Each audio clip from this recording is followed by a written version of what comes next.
बुढ़ापे का कड़वा सच। एक गांव में एक बूढ़ी औरत रहती थी। उसका पति मर चुका था और उसके बेटे भी चल बसे थे।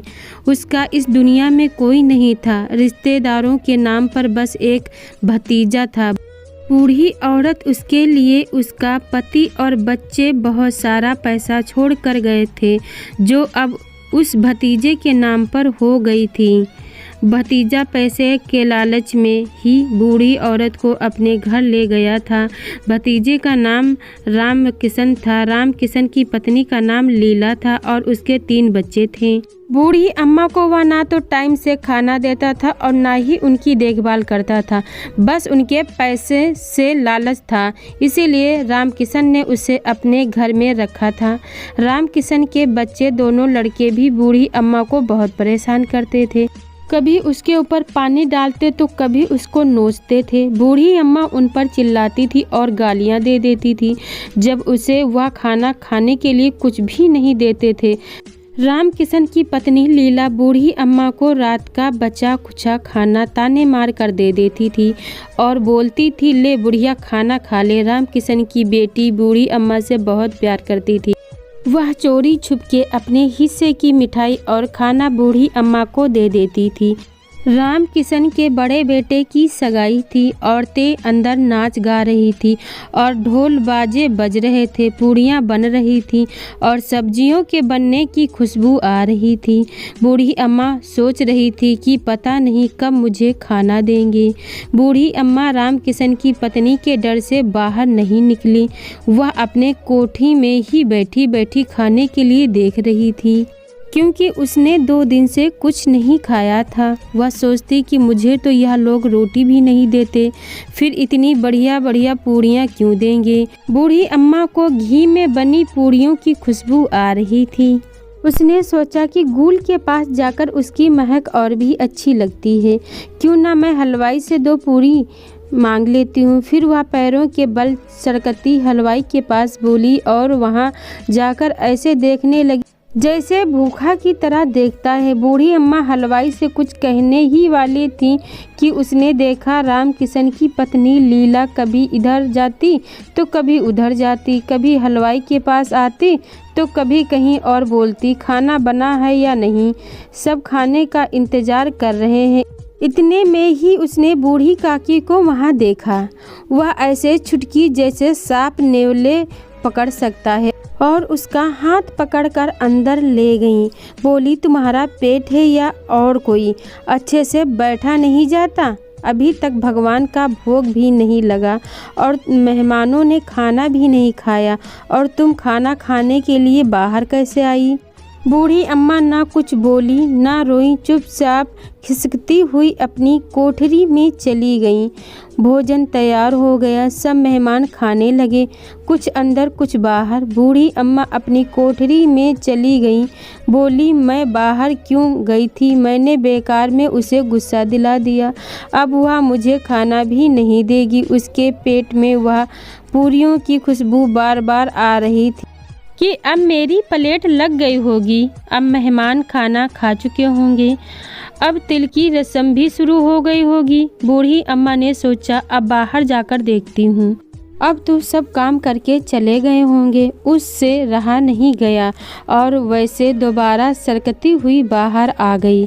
उसने आकर देखा, अभी तो कोई उंगलियां चाट रहा था तो कोई दही पी रहा था, कोई पूड़ियाँ खा रहा था और सब बूढ़ी अम्मा को देख रहे थे और बोले, अरे यह बुढ़िया कहाँ से आ गई है?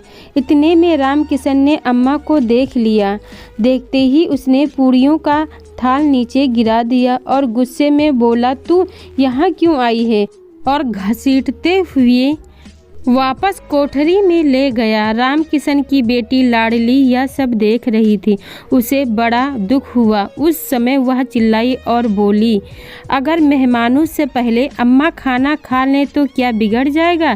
यह मेहमान भी तो खाना खा रहे हैं। पर वह अपने माता पिता के डर से और कुछ ना कर पाई। उसने अपने हिस्से की पूड़ियाँ एक बर्तन में रख दी कि बाद में अम्मा को दे देगी। सब मेहमान चले गए। रात में उसकी माँ और पिता भी सो गए।